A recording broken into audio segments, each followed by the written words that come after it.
So originally I was going to go ahead and finish up work on my other two late videos, like the best films of 2017 and my South by Southwest recap, but this was one movie review that just couldn't wait any longer.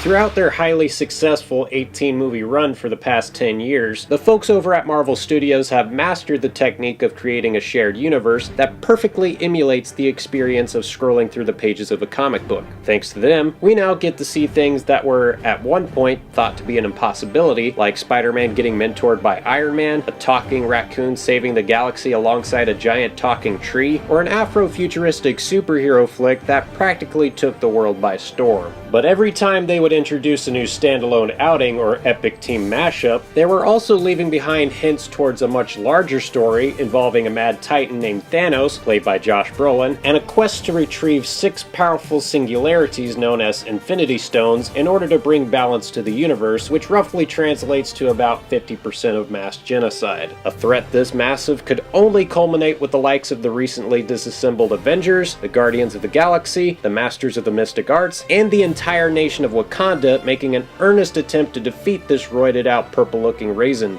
dude. This is a really difficult movie to talk about without delving into spoiler territory, but since this movie's been out for a good long period of time, I'm finally willing to make that exception.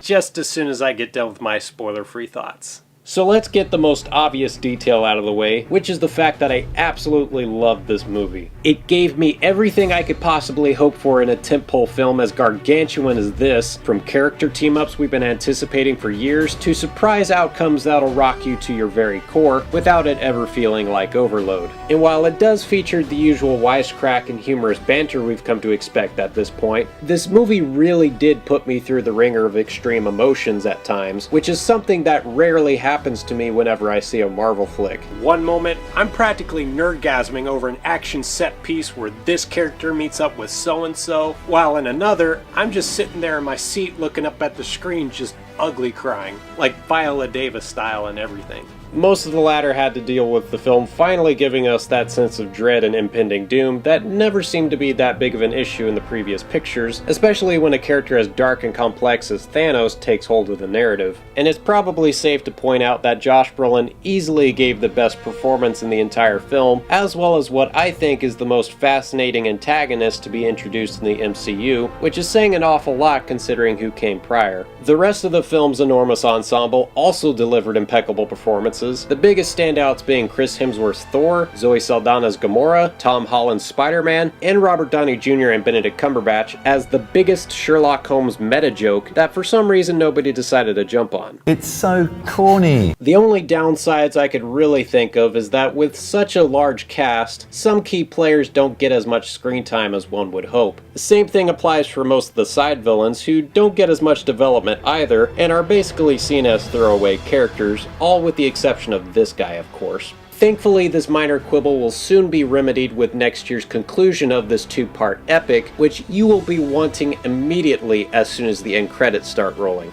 Oh, and the other downside I could think of is that the film probably wouldn't work as well for those who've either seen a small chunk or never seen any of the previous MCU films. This was purely made for those who did the time and stuck by the franchise since the very beginning. And if you happen to be in that same group, like myself, then Infinity War is nothing but a solid-ass time at the movies. Of course it gets a 10 out of 10 for me. Now that we got that out of the way, let's talk about spoilers. Really, Thanos? You're gonna Marty McFly me out of my own spoiler review? That's some cold-blooded shit. Got speed to move.